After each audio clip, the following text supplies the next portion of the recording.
pense que tout le monde a compris la raison de notre présence ici aujourd'hui. On nous a dit que nos frères ici à Tombouctou étaient sous le coup de la difficulté, que le nord du Mali est sous le coup de l'insécurité, que les choses vont mal ici. Or, quand les choses vont mal ici, les choses vont mal dans tout le Mali. Pour cette raison, nous sommes venus vous témoigner notre solidarité. Je suis venu accompagné de gens qui sont venus de partout dans le Mali. De Sikasso, de Kay, de Bamako, de Kati, de Baguinda, de chez moi, Bayangara, d'Engembere. Il y a des vieux monsieur qui ont quitté le Mandé pour venir ici à Tombouctou. Le Mandé, c'est l'endroit le plus éloigné de Tombouctou.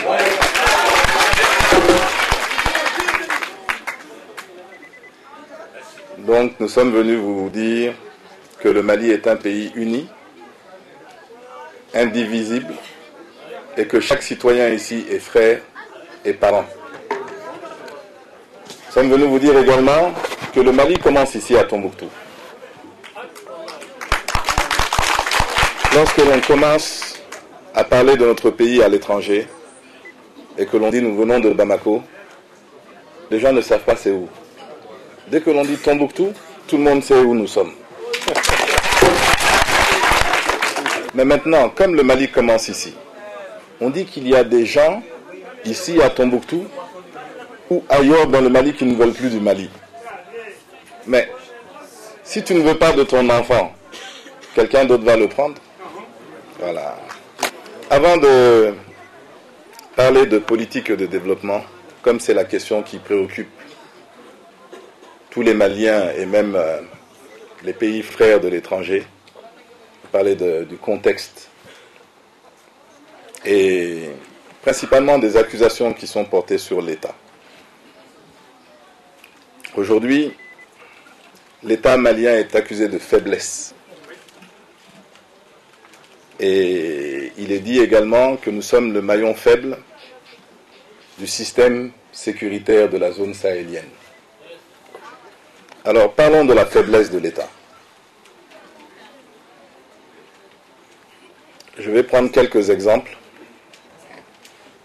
On dit, en une semaine, comment est-ce possible, dans un pays responsable, que l'on enlève 2 blancs à Ambouri, dans la même semaine, on enlève 3 personnes à Tombouctou.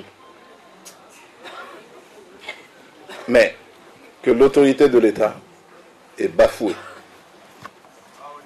Mais on va prendre plusieurs exemples. Et ça s'est fait dans la même semaine.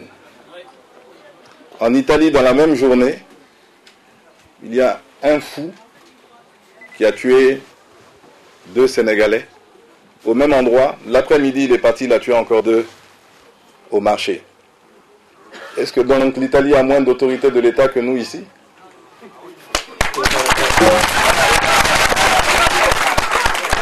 Ça, c'était la semaine dernière. Dans la même semaine, en Belgique, quelqu'un a pris son pistolet, il est rentré dans le marché, il a tué 3 personnes encore là-bas, blessé plus d'une dizaine de personnes. Donc la Belgique n'a pas d'autorité de l'État. Mais la France, le représentant de l'autorité de l'État, c'est le préfet. Mais quand on tue le préfet Erignac, en plein jour, entouré de soldats, de militaires, de policiers, de gendarmes, ça veut dire que la France n'a pas d'autorité de l'État.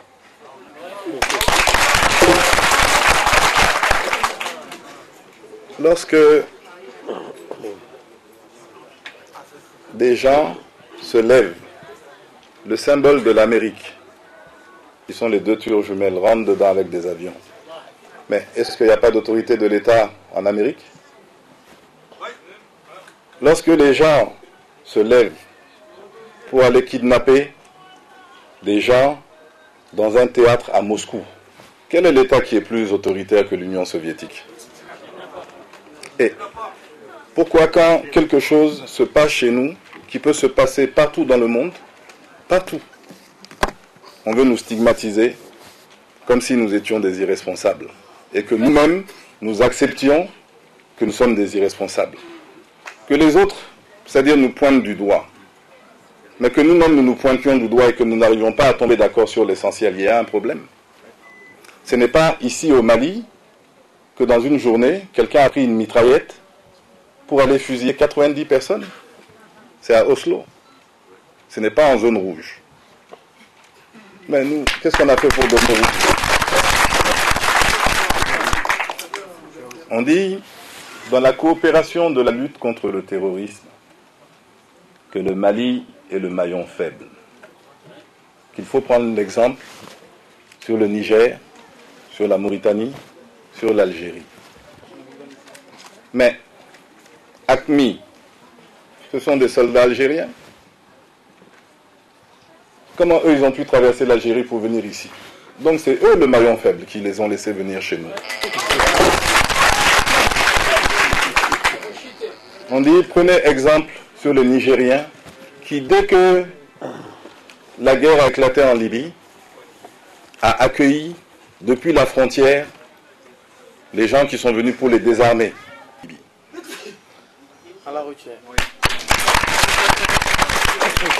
Donc, il faut faire attention aux accusations qui sont portées contre l'État. On dit que nous sommes faibles. Moi, je pense que la faiblesse que nous avons ici au Mali, c'est d'aimer notre pays et de ne pas vouloir, c'est-à-dire se battre contre les enfants de notre pays. Donc, si c'est ça notre faiblesse, nous acceptons cette faiblesse-là.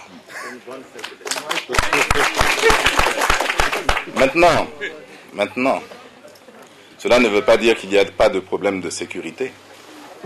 Il y a des problèmes de sécurité. Quand des gens sont désœuvrés et décident de commettre des actes criminels. Pour moi, ce n'est pas vraiment du courage, c'est un peu de lâcheté. Les gens qui font ça, ils sont lâches parce qu'ils ne pensent pas à toutes les personnes qui sont ici qui souffrent de leurs actes. Depuis celui qui a un hôtel, depuis celui qui a un restaurant, depuis celui qui fait le cordonnier, depuis le mendiant. C'est-à-dire que lui, il a sacrifié tout le monde parce qu'il veut montrer qu'il est brave. Mais s'il est brave, il veut prendre les Français. Qu'il est en France, on va l'accueillir là-bas. Mais toi, tu viens pour fatiguer tes propres compatriotes, si tu es malien. Donc tu es indigne d'être malien. Voici, tu n'es pas malien, c'est que tu es un apatride. Il faut aller faire ça chez toi. Je leur parle là-haut, hein. Maintenant, dans ça, je pense que l'État aura les réponses appropriées et je ne suis pas de cette branche de l'État qui peut vous en parler. Je le souhaite comme tous les Maliens. Les frères qui sont venus de Libye, moi je ne pense pas que ce soit un problème. Et ils étaient dans l'armée de Kadhafi. Kadhafi, au moment où il a besoin d'eux, eux ils sont partis. On a tué Kadhafi, ils sont venus dans le pays de leurs parents. Mais on les accueille ou bien vous voulez qu'on les mette dans la mer? On les jette dans la mer? Non, ce sont nos enfants. On les accueille et on leur demande, une fois qu'ils sont ici, de respecter l'ordre républicain. Mais je m'adresse aussi aux chefs de fraction qui sont ici. Tout ce qui se passe, ça se passe dans des territoires que vous contrôlez. Moi, quand tu viens chez moi, tu fais ma loi. Quand tu es dans mon jardin, tu fais la loi de mon jardin. Quand tu sors de chez moi, tu fais ma loi et la loi des voisins. Quand vous êtes chef de fraction, vous disposez d'une partie de l'autorité de l'État. Parce que les gens vous respectent, ils vous considèrent, depuis vos pères, vos grands-pères. Mais si quelque chose de mauvais se passe chez toi, tu es aussi responsable, parce que tu es chef. Donc il faut que les chefs prennent leurs responsabilités. On ne peut pas regarder simplement toujours du côté de l'État et de la population. La chefferie, c'est bon quand il y a des difficultés. C'est là que les hommes prouvent qu'ils sont des hommes. Ce n'est pas quand c'est bon. Donc, les chefs, là, il faut prendre vos responsabilités. Il ne faut pas laisser les gens venir vous manquer de respect sur les territoires que vous contrôlez. Moi, en tout cas, je ne laisserai pas faire ça. Et au sud, les gens disent, mais au nord, là-bas, là, ce sont les enfants gâtés de la République. On fait tout ça, ils ne sont pas contents. Mais c'est parce qu'ils ne savent pas. Ils ne savent pas qu'au nord, il n'y a rien. Moi, il y a un jeune qui est là. Dès qu'on est arrivé devant le bac de Tombouctou, il m'a dit, Président, je suis venu te demander pardon. Il dit, quand tu nous disais qu'il faut aller voir la misère que les gens vivent dans le nord de notre pays, nous on pensait c'est parce que tu as tes amis là-bas. Mais ce que j'ai vu aujourd'hui, on fait 300 kilomètres, on ne voit pas un chat. Quand il y a des gens, c'est des petites habitations où les enfants courent, il n'y a pas d'eau, il n'y a rien. Il dit, mais ces gens-là, on les a oubliés. Il dit, effectivement, mais je ne vais pas dire son nom parce qu'il m'a dit qu'il n'a jamais eu peur comme il a eu peur hier.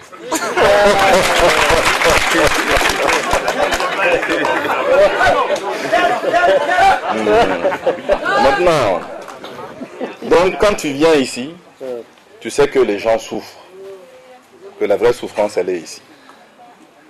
Mais ça veut dire de deux choses. Ou bien l'État ment, qu'il donne l'argent, ou bien il y a quelqu'un qui mange l'argent.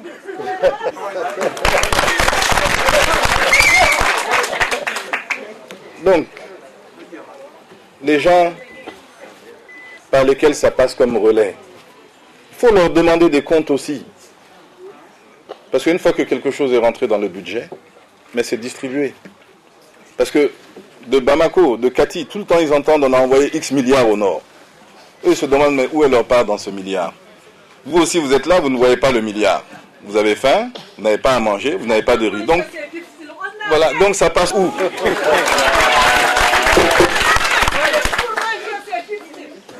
Donc il faut interroger ceux qui sont supposés, c'est-à-dire s'occuper de cela, et ceux qui sont supposés vous représenter, c'est-à-dire dans la défense, c'est-à-dire des intérêts, c'est-à-dire qui doivent profiter à l'ensemble de la population, au lieu de profiter à quelques groupes. Ah, je demande le silence. Voilà. Maintenant, ceci étant dit, mais le Mali, les Maliens, pourquoi est-ce que l'État ne peut pas faire beaucoup? Parce que l'État est presque aussi pauvre que les enfants du pays. Et quand tu demandes à mon frère de Denguembere qui est assis, il va te dire que lui, c'est qu'ils sont fatigués. Lui, c'est un Dogon. Il dit qu'il est fatigué. Quand tu demandes aux Sceaux, bon, eux, c'est autre chose. Vous avez vu, dès qu'on prononce les Sceaux, le nom des Sceaux, il se passe quelque chose. Voilà.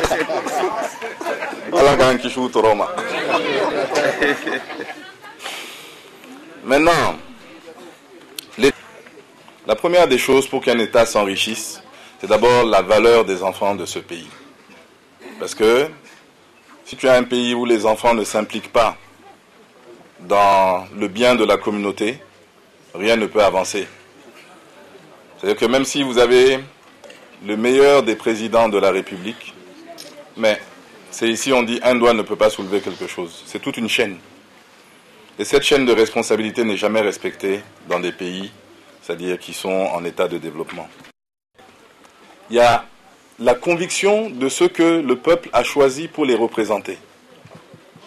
Parce que une fois que on t'a choisi pour nous représenter, mais il faut,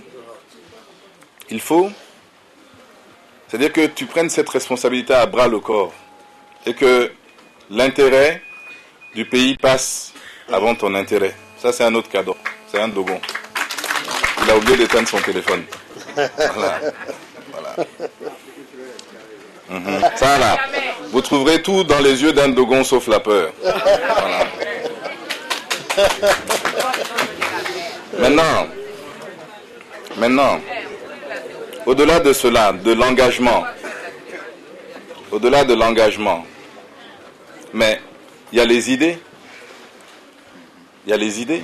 Comment on développe un pays? Comment on fait pour créer suffisamment de richesses pour que tout le monde puisse en bénéficier? Ça, là, ce qui crée la richesse, c'est l'intelligence. Une fois que tu as enlevé l'intelligence, il y a la chance. Voilà les deux choses qui créent la richesse. S'il y a une troisième, c'est le travail. Maintenant, l'intelligence que nous, on a développée depuis 50 ans pour créer de la richesse, ce n'est pas la mauvaise volonté de ceux qui ont fait le travail, mais c'est simplement qu'aujourd'hui, cette intelligence a été dépassée. Nous sommes au 21e siècle. Le monde, là, il a changé. Quand le monde change, il faut t'adapter. Tu ne peux pas venir avec des idées d'il y a 20 ans pour les appliquer aujourd'hui parce que ça ne marche pas. Le monde, là, il a tellement changé que là où nous, on a l'habitude d'aller pour demander de l'aide, eux-mêmes, ils sont en train de chercher de l'aide avec les Chinois. Le monde a tellement changé que les institutions qui étaient supposées aider au développement sont pour la plupart aujourd'hui de gens qui cherchent à faire leur carrière. C'est ça qui est la vérité. Ils cherchent à faire leur carrière. Quelqu'un qui est chargé d'un projet, si on le nomme quelque part, c'est comme s'il n'a jamais été nommé de ce projet-là. Donc, à un moment, il faut que les gens se disent, bon, les gens qui nous aident, eux, ils sont dépassés. Les institutions qui sont là pour nous assister, bon, le sens de leur mission est devenu trop large pour eux. Et on a eu 50 ans pour faire des constats. Maintenant, qu'est-ce qu'on fait? Mais qu'est-ce qu'on fait? On se recentre sur nous-mêmes. C'est-à-dire, on se regarde nous-mêmes. On regarde nos 10 doigts, là. Voilà. Qu'est-ce qu'on peut faire avec ça? Si vous ne pouvez pas travailler avec vos 10 mains, avec votre tête, là, personne ne fera rien pour vous. Il faut qu'on se dise la vérité. Et donc, nous, ce que nous proposons au Mali, à l'ADM, c'est un Mali qui se prenne en main. Le Mali que nous voulons, c'est un Mali où on ne fabrique pas des chômeurs en permanence. C'est-à-dire que les gens vont à l'école, ils vont jusqu'à l'université, arrivés à l'université, ils sortent avec un diplôme. Mais quand tu es administrateur civil, mais il faut que l'État t'embauche. Si l'État ne t'embauche pas, mais tu vas au chômage. Si tu es juriste, mais il y a combien d'avocats? Eux-mêmes n'arrivent pas à boucler, c'est-à-dire tous les clients. Mais c'est que tu vas aller au chômage. Or, quand on attaque le problème de l'école, il faut aller à la racine. La racine, c'est quoi? C'est nos pères qui ont fait l'indépendance de ce pays. Ils ont dit, bon, nous voulons construire un pays. Pour construire un pays, il nous faut une administration. Pour mettre cette administration en place, il nous faut des gens instruits. Donc, on va former des inspecteurs des finances, des administrateurs civils, on va former des maîtres d'école, on va former des ingénieurs, on va former des soldats. Parce que sans sécurité aussi, puisqu'on est ici sur le sujet, mais il n'y a pas de nation. Sans sécurité, il n'y a pas de nation. C'est-à-dire que si le monsieur là, il a peur de venir dormir dans un hôtel parce qu'on va l'attraper, mais il va aller ailleurs. Voilà, il faut que les gens se sentent en sécurité. Parce que avant même d'aller à l'école, avant même de manger, avant même de te soigner, il faut que tu sois vivant. Si tu as peur pour l'intégrité de ton corps, eh ben, tu ne te présentes pas. Donc l'école a été faite pour créer des cadres pour l'administration principalement. À l'époque, il y avait 4 millions de Maliens. Aujourd'hui, nous sommes 14 millions de Maliens. L'école a toujours la même vocation. Donc même si on fait des salles de classe en vérité, on va toujours produire les mêmes chômeurs. Il faut que la vocation de l'école change. Ce n'est pas... C'est une fois que l'on a acquis l'infrastructure, parce qu'il faut l'infrastructure, ce qu'on est en train de construire en ce moment. Mais une fois que ça c'est acquis, il faut changer l'hyperstructure de l'école. Et ça là, c'est qu'à chaque étape du parcours éducatif, il faut des diplômes performants qui permettent aux individus de vivre dans la dignité. S'il n'y a pas ça là, on ne va pas construire le pays. Mais ça, c'est long. Parce que pour former un enfant, il faut 20 ans. Donc qu'est-ce que nous on va faire dans les 5 années là? Mais aux États-Unis, le président est élu pour 4 ans. 4 ans, ça veut dire qu'il a 3 ans pour montrer de quoi il est capable, et puis 1 an pour faire une campagne. Donc ça veut dire que quand vous êtes capable là, en 3 ans, vous pouvez faire quelque chose. Donc nous on veut des hommes qui soient capables de changer le visage du Mali en 3 ans, et nous savons que ces hommes-là sont là. Le problème de l'école. Je ne vais pas parler de la politisation de l'école parce que je veux me fâcher avec certains grands frères. Je ne vais pas parler des autres sujets qui touchent à cela. Mais je vais dire simplement, ce qui préoccupe tout le monde, mais c'est l'emploi. Mais l'emploi, c'est-à-dire qu'une fois que...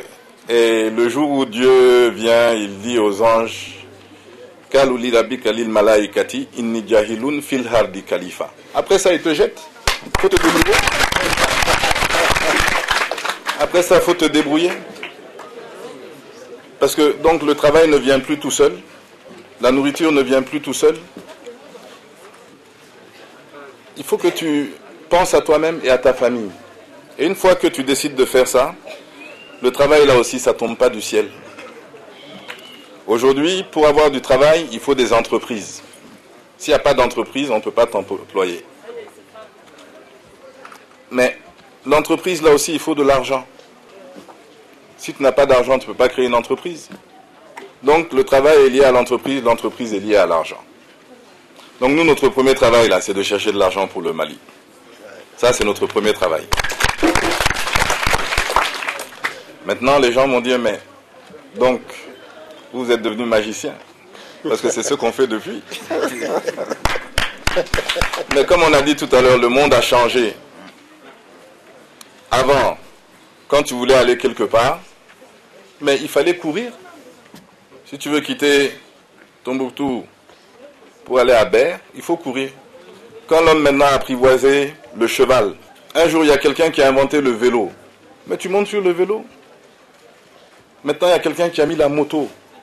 Mais tu montes sur la moto. Après, on a mis la voiture. C'est encore mieux, tu es même assis, tu montes dans la voiture. On a créé l'avion, tu vas encore plus loin. Finalement, on fait la fusée.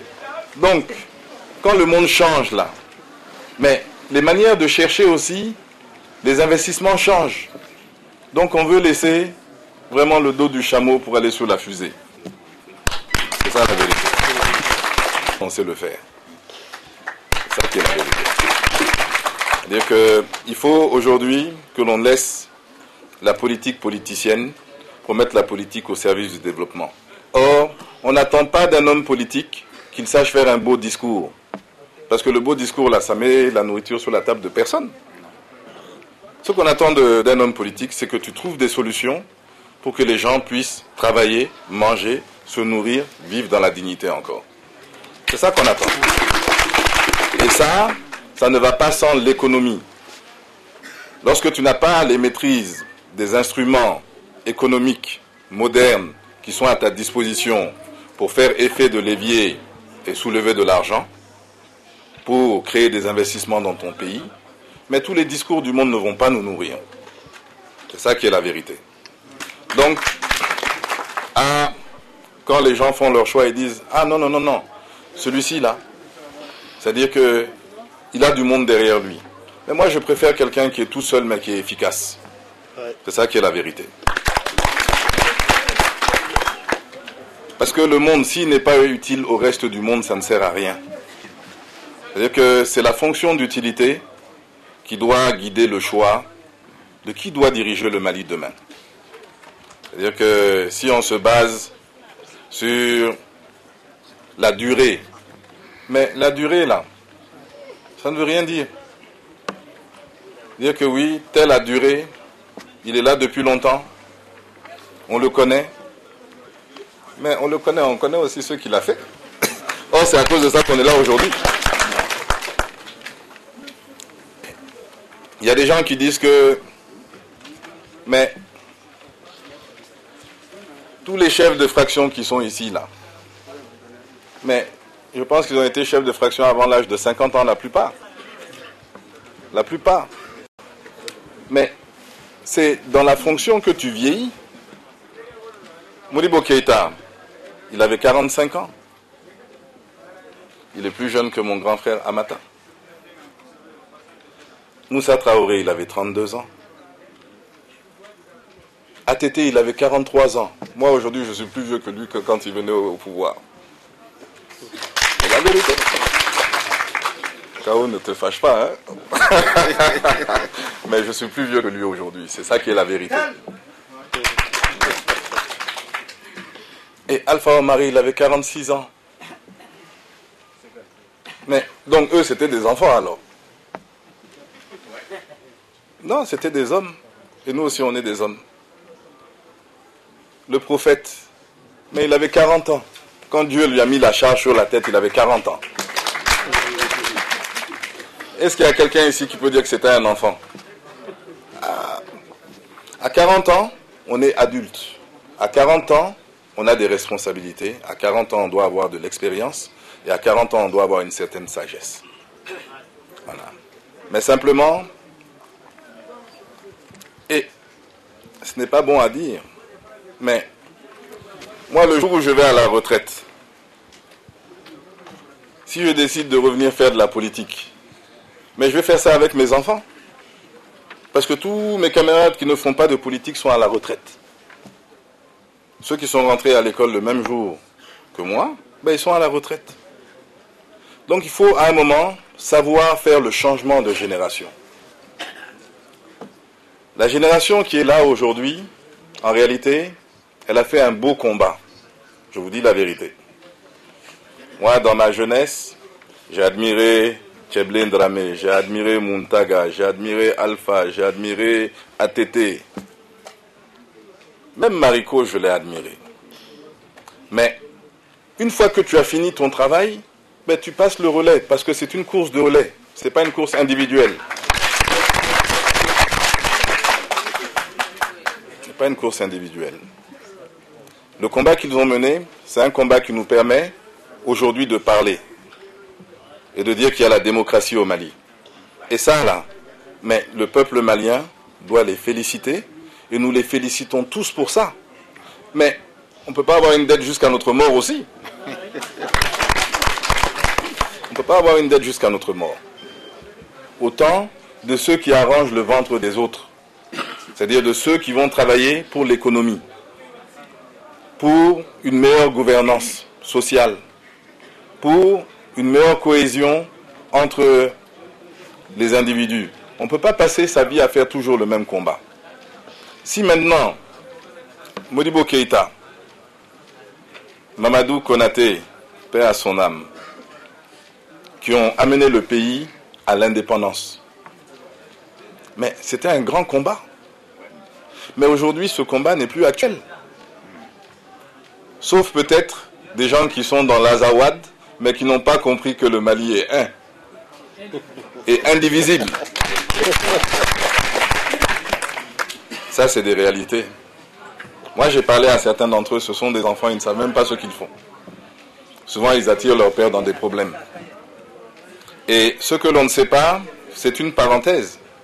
Mais, l'Azawad, là. Mais on est tous de l'Azawad. On est tous de l'Azawad. Et toi, tu veux maintenant prendre le pays là. Donc, c'est pour exclure qui? C'est pour exclure le Bambara de là-bas? Ou bien l'arabe de là-bas? Ou bien même la fraction que toi, tu n'aimes pas? Non, c'est pas comme ça. C'est-à-dire que la vraie force, ce n'est pas de prendre un pistolet, de se promener et puis de faire peur à un autre homme ou à une autre femme. La vraie force, c'est que tu te lèves dans la difficulté tous les jours, là, tu cherches à manger pour ta famille. C'est ça être un homme. Voilà. Dès que quelqu'un cherche à intimider quelqu'un qui est plus faible que lui, je le considère comme un lâche. Je vous dis la vérité, hein. Si tu intimides quelqu'un qui est plus faible que toi, tu es un lâche. Voilà.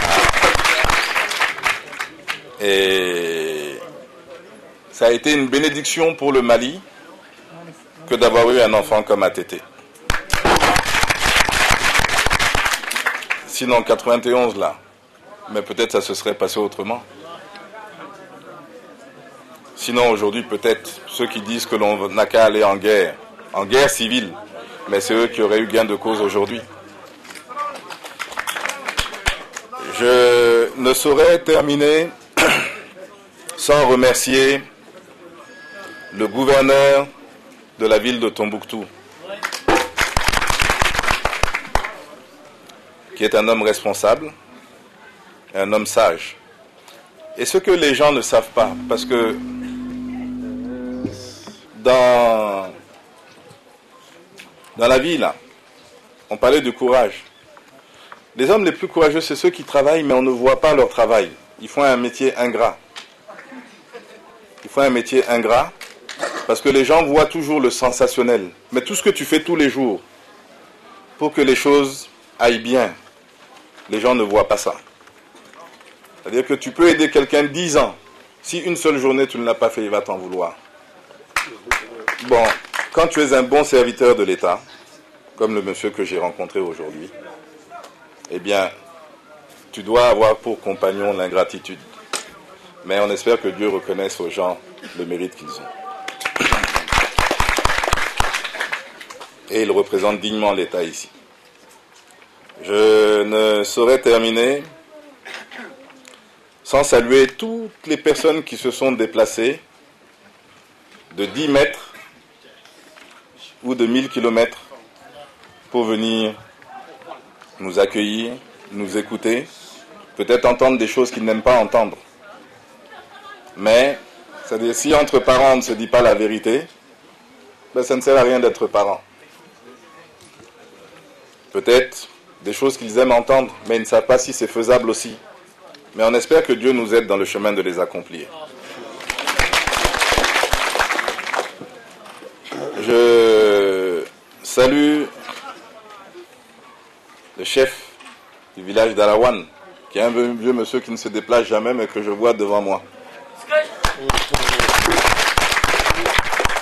Je salue nos mères. Je salue nos mères et nos sœurs. Le reste là, mais vous n'avez fait que ce que vous devez faire. Il ne faut pas attendre le merci pour ça aussi. Que Dieu vous garde, que Dieu protège le Mali, que Dieu maintienne la paix, que Dieu maintienne la cohésion sociale, que Dieu fasse en sorte que ce pays soit prospère, que Dieu fasse que les autres nous envient, que Dieu fasse que la grandeur du Mali soit restaurée, que Dieu fasse que tous les fils d'Afrique rêvent d'être maliens et tombouctiens.